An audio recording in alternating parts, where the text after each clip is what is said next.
Hello everyone. आज हम दहेज प्रतिषेध अधिनियम 1961 के सभी सेक्शन का रिवीजन करेंगे।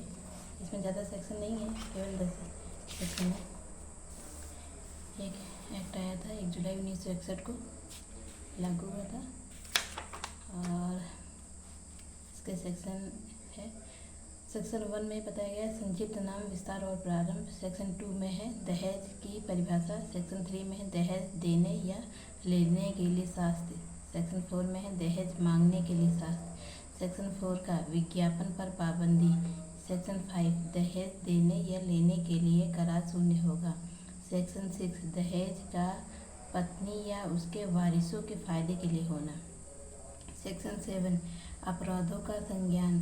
सेक्शन 8 कतिपय प्रयोजनों के लिए अपराधों का संज्ञेय, जमानती और अशमनीय होना। सेक्शन 8 का कुछ मामलों में सबूत का भार। सेक्शन 8 ख दहेज प्रतिषेध अधिकारी। सेक्शन 9 नियम बनाने की शक्ति। सेक्शन 10 सरकार, राज्य सरकार की नियम बनाने की शक्ति। इस तरह टोटल सेक्शन 10 है। बहुत छोटा सा एक्ट है और इसको तो एक दिन में रिवीजन किया जा सकता है। चलिए इसके डिटेल में भी देख लेते हैं। बहुत ज़्यादा नहीं है, कुछ मेन पॉइंट है। सेक्शन 1 में बताया गया संक्षिप्त नाम, विस्तार और प्रारंभ। इस अधिनियम का संक्षिप्त नाम दहेज प्रतिषेध अधिनियम 1961 है। इसका विस्तार संपूर्ण भारत पर है।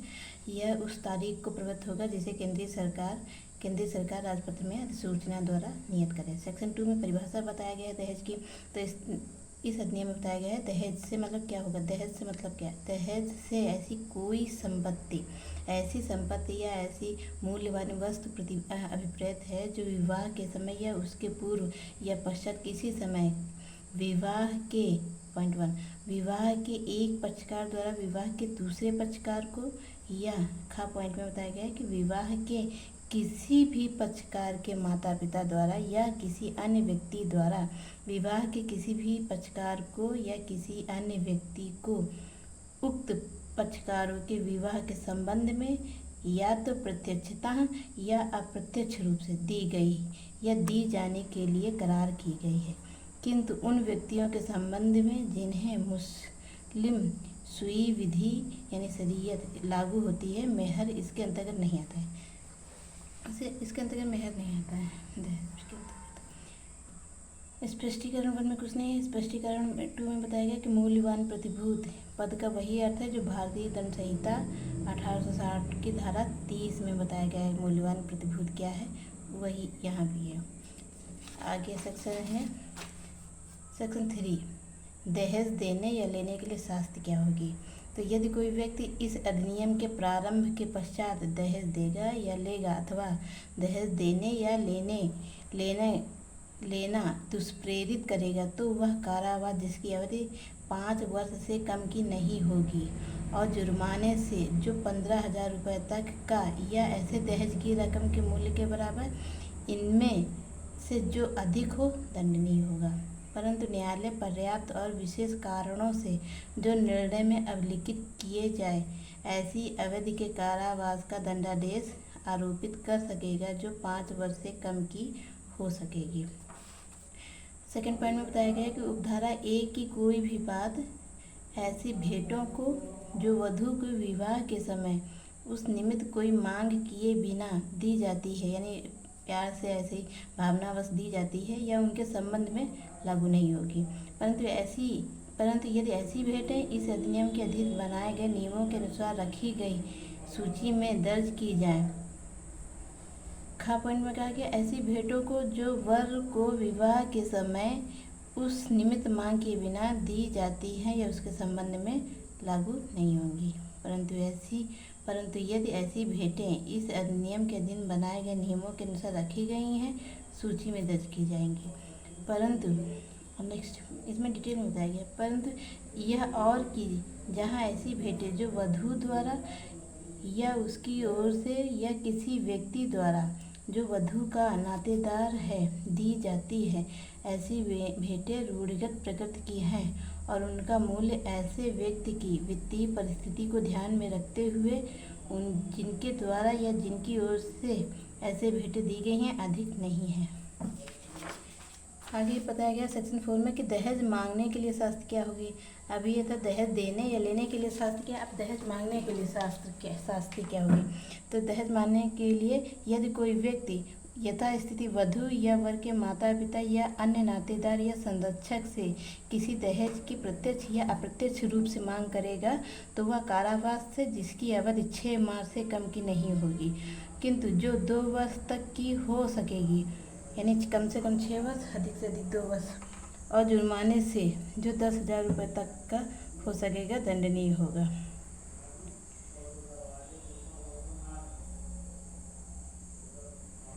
परंतु न्यायालय ऐसे पर्याप्त और विशेष कारणों से जो निर्णय में उल्लेखित किए गए हैं 6 माह से कम अवधि के कारावास अधिरोपित कर सकेगा। आगे है सेक्शन 4 का विज्ञापन पर पाबंदी। यदि कोई व्यक्ति 2 पॉइंट है का अपने पुत्र या पुत्री या किसी अन्य नातेदार के विवाह के प्रतिफल स्वरूप किसी समाचार पत्र, नियतकालिक पत्रिका, जनरल या किसी अन्य माध्यम से अपनी संपत्ति या किसी धन के अंश या दोनों के किसी कारोबार या अन्य हित में किसी अंश के प्रस्थापना करेगा। खा पॉइंट में कह रहा है कि खंड का में निर्दिष्ट कोई विज्ञापन मुद्रित करेगा या प्रकाशित करेगा या परिचालित करेगा तो वह कारावास जिसकी अवधि 6 मास से कम की नहीं होगी, किंतु जो 5 वर्ष तक की हो सकेगी, या जुर्माने से जो 15,000 रुपये तक की हो सकेगा दंडनीय होगा। परंतु न्यायालय ऐसे पर्याप्त और विशेष कारणों से जो निर्णय में लेखबद्ध किए जाएंगे 6 मास से कम की किसी अवधि के कारावास का दंडादेश अधिरोपित कर सकेगा। नेक्स्ट सेक्शन है सेक्शन 5, दहेज देने या लेने के लिए करार शून्य होगा। दहेज देने या लेने के लिए करार शून्य होगा। इसमें इतनी सी मोटी सी भाषा बोल दी गई कि अगर कोई भी करार किया शून्य। आगे नेक्स्ट पॉइंट है, नेक्स्ट सेक्शन है दहेज सेक्शन 6, दहेज का पत्नी या उसके वारिसों के फायदे के लिए होना। ऐसे दहेज लिया गया है अगर पत्नी या वारिस के लिए है तो वो वैलिड है। इसमें 3 पॉइंट है, 4 पॉइंट है टोटल। पहला, जहाँ कोई दहेज ऐसी स्त्री से भिन्न जिसके विवाह के माध्यम में वह दिया गया है किसी व्यक्ति द्वारा प्राप्त किया जाता है, वहाँ वह व्यक्ति उस दहेज का यदि वह दहेज विवाह से पूर्व प्राप्त किया जाता था तो विवाह की तारीख के पश्चात 3 मास के भीतर, या यदि वह दहेज विवाह के समय या उसके पश्चात प्राप्त किया गया था तो उसकी प्राप्त की तारीख के पश्चात 3 मास के भीतर, या यदि वह उस समय जब स्त्री अवयस्क थी तब प्राप्त किया गया था तो उसके 18 वर्ष की आयु प्राप्त करने के पश्चात 3 मास के भीतर स्त्री को अंतरित कर देगा और ऐसे अंतरण तक उसे न्यास के रूप में स्त्री के फायदे के लिए धारण करेगा। सेक्शन 2 में बताया गया कि यदि कोई व्यक्ति उपधारा 1 द्वारा यथा अपेक्षित किसी संपत्ति का उसके लिए परिसीमा काल के भीतर अंतरण करने में असमर्थ रहेगा तो वह कारावास से जिसकी अवधि 6 मास से कम की नहीं होगी, किंतु 2 वर्ष तक की हो सकेगी, कम से कम 6 मास, मैक्सिमम 2 साल, या जुर्माने से जो 10,000 रुपये तक का हो सकेगा, या दोनों में से कोई भी, या दोनों में से कोई भी एक दंडनीय होगा, या दोनों से दंडनीय होगा। नंबर 3 पॉइंट में कहा कि जहाँ उपधारा 1 के अधीन किसी संपत्ति के लिए हकदार स्त्री की उसे प्राप्त करने के पूर्व मृत्यु हो जाती है, वहाँ स्त्री के वारिस उसे तत्समय धारण करने वाले व्यक्ति से दावा करने के हकदार होंगे। परंतु जहाँ ऐसी स्त्री की मृत्यु उसके विवाह के 7 वर्ष के भीतर प्राकृतिक कारणों से अन्यथा हो जाती है, वहाँ ऐसी संपत्ति का 3 पॉइंट बताया गया है। क्या में बताया कि यदि उसकी संतान नहीं है तो उसके माता पिता को स्थानांतरित की जाएगी, या यदि उसकी संतान है तो उसकी ऐसी संतान को हस्तांतरित की जाएगी और ऐसे अंतरण तक ऐसी संतान के लिए न्यास के रूप में धारण की जाएगी। 3 का जहाँ उपधारा 1 के द्वारा यथा अपेक्षित संपत्ति का अंतरण करने में असफल रहने पर उपधारा 2 के अधीन कोई व्यक्ति सिद्ध दोष किया गया है, उस उपधारा के अधीन दोष सिद्ध के पूर्व ऐसी संपत्ति के लिए हकदार यथास्थिति स्त्री या उसके वारिसों को अंतरित नहीं किया है, वहाँ न्यायालय उस उपधारा के अधीन दंड अधिनिर्णित करने के अतिरिक्त लिखित आदेश द्वारा यह निर्देश देगा कि ऐसा व्यक्ति ऐसी संपत्ति को यथास्थिति ऐसी स्त्री या उसके वारिसों को ऐसी अवधि के भीतर जो आदेश में निर्दिष्ट की जाए अंतरित करे, और यदि ऐसा व्यक्ति ऐसे निर्देश का उस प्रकार विनिर्दिष्ट अवधि के भीतर अनुपालन करने में असफल रहेगा तो संपत्ति के मूल्य के बराबर रकम उससे वसूल की जा सकेगी, मानो वह ऐसे न्यायालय द्वारा अधिरोपित जुर्माना के, और उसे यथास्थिति उस स्त्री के या उसके वारिसों को संदत किया जा सकेगा। 4 में इस धारा की कोई बात धारा 3 या 4 के उपबंधों पर प्रभाव नहीं डालेगी। सेक्शन 7 में बताया गया है कि अपराधों का संज्ञान। सेक्शन 7 में बताया गया कि अपराधों का संज्ञान दंड प्रक्रिया संहिता 1973 में अंतर्विष्ट किसी बात के होते हुए बताया गया है कि महानगर मजिस्ट्रेट या प्रथम वर्ग न्यायिक मजिस्ट्रेट न्यायालय से अवर कोई न्यायालय इस अधिनियम के अधीन किसी अपराध का विचारण नहीं करेगा। खा पॉइंट में कि इस अधिनियम के अधीन किसी अपराध का संज्ञान कोई न्यायालय अपना पहला पॉइंट अपनी जानकारी पर या ऐसे अपराध को गठित करने वाले तथ्यों की पुलिस रिपोर्ट पर या अपराध से व्यथित उस व्यक्ति द्वारा या ऐसे व्यक्ति माता पिता या अन्य नातेदार अथवा किसी मान्यता प्राप्त कल्याण संस्थान या संगठन द्वारा किए गए परिवाद पर ही करेगा, अन्यथा नहीं। पॉइंट में बताया गया कि महानगर मजिस्ट्रेट या प्रथम वर्ग न्यायिक मजिस्ट्रेट के लिए वह विधि पूर्ण होगा कि वह इस अधिनियम के अधीन किसी अपराध के लिए सिद्ध दोष किसी व्यक्ति को इस अधिनियम द्वारा प्राधिकृत कोई दंडादेश पारित करे। ये स्पष्टीकरण बताया गया है 2 and 3। सेक्शन 8 कतिपय प्रयोजनों के लिए अपराधों का संज्ञेय, जमानती और अशमनीय होना। पहला पॉइंट दंड प्रक्रिया संहिता 1973 इस अधिनियम के अधीन अपराधों को वैसे ही लागू होगी मानो वे ऐसे अपराधों के अन्वेषण के प्रयोजनों के लिए और निम्नलिखित से भिन्न विषयों के लिए इस संहिता की धारा 42 में विनिर्दिष्ट विषय उस संहिता की धारा 42 में विनिर्दिष्ट विषय और किसी व्यक्ति को वारंट के बिना या मजिस्ट्रेट के किसी आदेश के बिना गिरफ्तारी संज्ञेय अपराध थे। इस अधिनियम के अधीन प्रत्येक अपराध जमानती और शमनीय होगा। सेक्शन 8 का कुछ मामलों में अपराधों का सबूत, जहाँ कोई व्यक्ति धारा 3 के अधीन कोई दहेज लेने या दहेज का लेना दुष्प्रेरित करने के लिए या धारा 4 के अधीन दहेज मांगने के लिए अभियोजित किया जाता है, वहाँ यह साबित करने का भार उसी पर होगा कि उसने उन धाराओं के अधीन कोई अपराध नहीं किया है। 8 में बताया गया सेक्शन 8 में दहेज प्रतिषेध अधिकारी, राज्य सरकार उतने दहेज प्रतिषेध अधिकारी नियुक्त कर सकेगी जितने वह ठीक समझे और वे क्षेत्र विनिर्दिष्ट कर सकेगी जिनकी बात वे अपने अधिकारिता और शक्तियों का प्रयोग इस अधिनियम के अधीन कर सकें। नेक्स्ट सेक्शन ये पॉइंट 2 है, बड़ा पॉइंट है ये चैप्टर सेक्शन बड़ा है।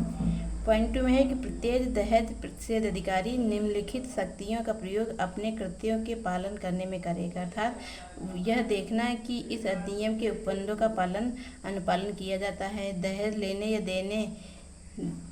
देने या लेने को दुष्प्रेरित करने या दहेज मांगने को यथासंभव रोकना, इस अधिनियम के अधीन अपराध करने वाले व्यक्तियों के अभियोजन के लिए ऐसा साक्ष्य एकत्र करना जो आवश्यक हो, ऐसे अतिरिक्त कार्य करना जो राज्य सरकार द्वारा उसे सौंपे जाए या इस अधिनियम के अधीन बनाए गए नियमों में विनिर्दिष्ट किए जाएं।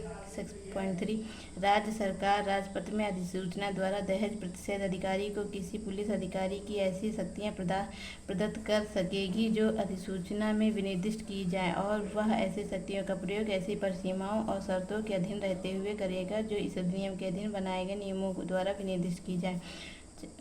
पॉइंट 4 राज्य सरकार दहेज प्रतिषेध अधिकारी को इस अधिनियम के अधीन उसके कृत्यों के पालन में सलाह देने और सहायता करने के प्रयोजनों के लिए एक सलाहकार बोर्ड नियुक्त कर सकेगी, जिसमें उस क्षेत्र से जिसकी बाद ऐसा दहेज प्रतिषेध अधिकारी उपधारा 1 के अधीन अधिकारिता का प्रयोग करता है 5 से अधिक समाज कल्याण कार्यकर्ता होंगे, जिनमें कम से कम 2 महिलाएं होंगी। सेक्शन 9 में नियम बनाने की शक्ति। केंद्रीय सरकार इस अधिनियम के प्रयोजनों को कार्यान्वित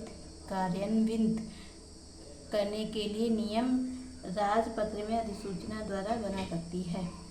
पॉइंट 2 विशिष्टताएं और पूर्वगामी शक्ति की व्यापकता पर प्रतिकूल प्रभाव डाले बिना ऐसे नियम निम्नलिखित के लिए उपबंध कर सकेंगे: वह प्रारूप जिसमें और वह रीत जिसमें और ऐसे व्यक्ति जिसके लिए धारा 3 की उपधारा 2 के में निर्दिष्ट भेंटों की कोई सूची बनाई जाएगी और उनसे संबंधित सभी अन्य विषय। और दूसरा पॉइंट नेक्स्ट, इस अधिनियम के प्रशासन की बाबत नीति और कार्यवाही का बेहतर समन्वय।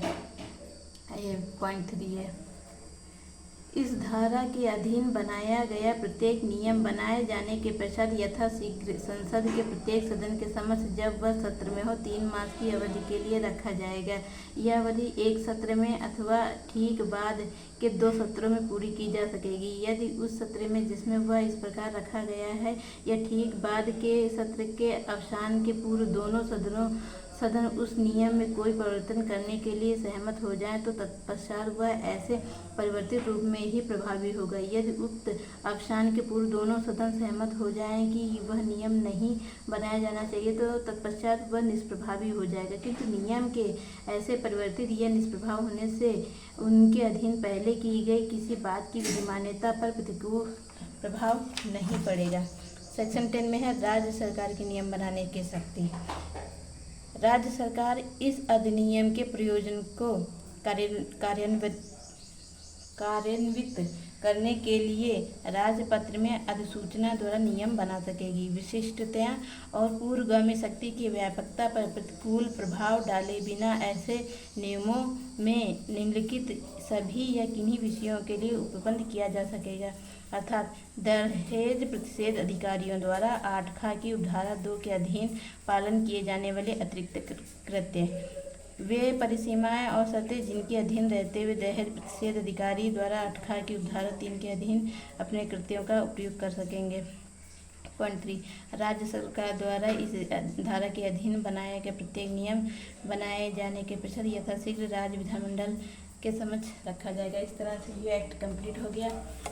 बस 2 बार रिवीजन करेंगे, याद हो जाएगा। Thank you so much. Next act जो है इसके सेक्शन की तैयारी करते हैं। Thank you.